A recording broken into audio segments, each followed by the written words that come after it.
Hi, welcome back. ഞാൻ smile സ്റ്റോറീസിലെ മൂന്നാമത്തെ video ആണ് ചെയ്യുന്നത്. ഇതിൻ്റെ മൂന്നാമത്തെ വീഡിയോ എന്ന് പറയുന്നത് നമ്മളുടെ ഒരു അറബി യുവാവിൻ്റെ സ്മൈൽ മേക്ക് ഓവർ വീഡിയോ ആണ്. ഈ യുവാവ് ശരിക്കും പറഞ്ഞു കഴിഞ്ഞാൽ എൻ്റെ ഒരു സുഹൃത്തായ ഡെൻറ്റിസ്റ്റ് സൗദി അറേബ്യയിൽ വർക്ക് ചെയ്യുന്നുണ്ടായിരുന്നു. അദ്ദേഹത്തിനെ പോയി കണ്ടതാണ്. അപ്പോൾ അദ്ദേഹം നമ്മുടെ ഡെൻറ്റിസ്റ്റിനെ ഒന്ന് കണ്ടത് എന്ത് ചെയ്യാൻ പറ്റും എന്നുള്ളതാണ് അവിടെ.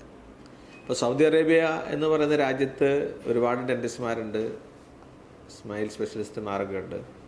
അങ്ങനെ ഈ യുവാവ് അവിടെ ചെന്നു. അവൻ്റെ കല്യാണം കഴിഞ്ഞിട്ടില്ല. അവൻ്റെ പ്രശ്നം അവൻ്റെ ഗേൾ ഫ്രണ്ട്സിനൊന്നും ഇവൻ്റെ പല്ലിനോടോ ചിരിയോടോ താല്പര്യമില്ല എന്നുള്ളതാണ്. അത് നിങ്ങൾക്ക് മനസ്സിലാക്കാമല്ലോ. ഒരു യുവാവിനെ സംബന്ധിച്ചിടത്തോളം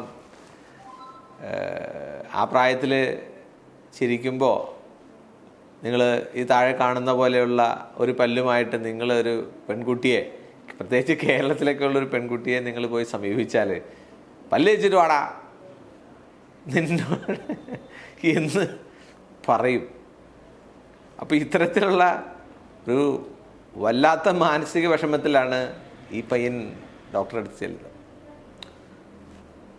ഇതെന്താണ് കണ്ടീഷൻ എന്നുള്ളതാണ് നിങ്ങൾ ആദ്യം മനസ്സിലാക്കേണ്ടത്. ഇത് ഫ്ലൂറോസിസ് എന്ന് പറയുന്ന സാധാരണ ടൈമിൽ, അങ്ങനെ സാധാരണ ടെർമിനോളജിയിൽ അങ്ങനെ പറയാം. അതായത് ഡെവലപ്മെൻ്റൽ ടൈമിൽ നമ്മൾ കുടിക്കുന്ന വെള്ളത്തിൻ്റെ പ്രത്യേകതയാണ്. അത് വെള്ളത്തിൽ കൂടുതൽ ഫ്ലൂറൈഡ് ഉണ്ടെങ്കിൽ പല്ലിൽ പതുക്കെ ഇങ്ങനെ ഇനാമലിന് ഉണ്ടാകുന്ന ഡിഫക്റ്റാണിത്. ഇത് നമ്മൾ നമ്മുടെ നാട്ടിൽ ആലപ്പുഴയിൽ, പാലക്കാടൊക്കെ നമ്മൾ കൂടുതൽ കാണും. തമിഴ്നാട്ടിലുണ്ട്. അവരുടെ പല്ലിൽ അവർ മുറുക്കിയിട്ടാണോ അതോ വേറെ എന്തെങ്കിലും കഴിച്ചിട്ടാണോ എന്നൊക്കെ സംശയം നമുക്ക് തോന്നാം. അവർ പല്ല് തേക്കാനായിട്ടാണോ നേരത്തെ പറഞ്ഞ മാതിരി തോന്നാം. പക്ഷേ അതൊന്നുമല്ല. ഇദ്ദേഹത്തിൻ്റെ ആവശ്യം അറിഞ്ഞ നമ്മുടെ സുഹൃത്ത് ഡോക്ടർ പറഞ്ഞു, ഇവിടെ അത് ചെയ്യാനായിട്ട് അത് ഇത്തിരി ഇൻറ്റീരിയർ സ്ഥലമായിരുന്നു, അതുകൊണ്ട് അല്പം ബുദ്ധിമുട്ടുണ്ട്. മാത്രമല്ല ഇവിടെ ചെയ്തു വരുമ്പോൾ സൗദി അറേബ്യയിൽ ചെയ്യുമ്പോൾ കുറച്ച് എക്സ്പെൻസീവ് ആവും. എൻ്റെ നല്ല സുഹൃത്തുണ്ട്, അദ്ദേഹം കൊച്ചിയിലുണ്ട്, അദ്ദേഹത്തിൻ്റെ അടുത്ത് പോയിക്കോളൂ എന്ന് പറഞ്ഞ് എൻ്റെ അടുത്തേക്ക് അദ്ദേഹം റെഫർ ചെയ്യായിരുന്നു. അത് ശരിക്കും പറഞ്ഞു കഴിഞ്ഞാൽ അദ്ദേഹത്തിൻ്റെ ഇനാമലൊക്കെ ഭയങ്കര ഡിഫക്റ്റീവ് ആയിരുന്നതുകൊണ്ട് നമ്മളെല്ലാം ഇത് ക്രൗൺ വെച്ചിട്ടാണ് ചെയ്തിരിക്കുന്നത്. കാരണം അല്ലാത്ത പക്ഷം നമുക്ക് ആ സ്ട്രെങ്ത്ത് കിട്ടില്ല. അപ്പോൾ എല്ലാ പല്ലുകളെയും സിംഗിൾ ക്രൗണുകളാക്കി ഒറ്റയ്ക്കൊറ്റയുള്ള ക്യാപ്പുകളാക്കി ഇട്ടിരിക്കുന്നതാണിത്. ഇത് ചെയ്തതിന് ശേഷം എന്നെ അദ്ദേഹം വാരിപ്പുണരുകയാണ് ചെയ്തത്. ജീവിതത്തിൽ ഒരുപാട് ആഗ്രഹിക്കുന്ന ചില കാര്യങ്ങൾ നടക്കുമ്പോൾ കിട്ടുന്ന എക്സൈറ്റ്മെൻറ്റാണ്. നിങ്ങൾക്കത് ഇമാജിൻ ചെയ്യാൻ പറ്റുമെന്ന് അറിയില്ല.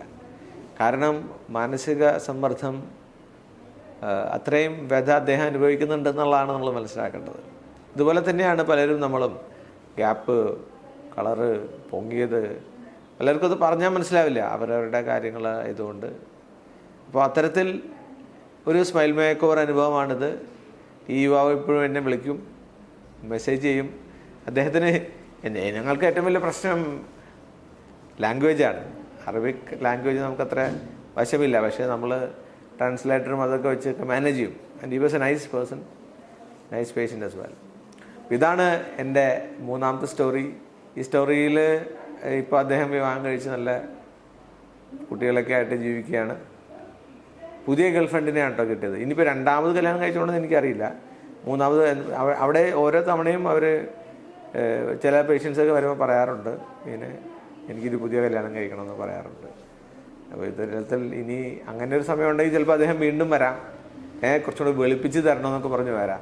അന്ന് പറഞ്ഞ് നാച്ചുറൽ കളർ വേണമെന്നാണ്. അതാണ് ഇങ്ങനെ ഈ ഒരു കളറിൽ ചെയ്തത്. ഇനി വെളുപ്പിച്ച് തരണമെന്ന് പറഞ്ഞ് എന്തെങ്കിലും വരാണെങ്കിൽ ഈസ് ഓൾവേസ് വെൽക്കം. അപ്പോൾ താങ്ക് യു വെരി മച്ച്. ഇനിയും അടുത്ത നാലാമത്തെ സ്റ്റോറിയുമായിട്ട് ഞാൻ അടുത്ത ദിവസം വരാം. Thank you.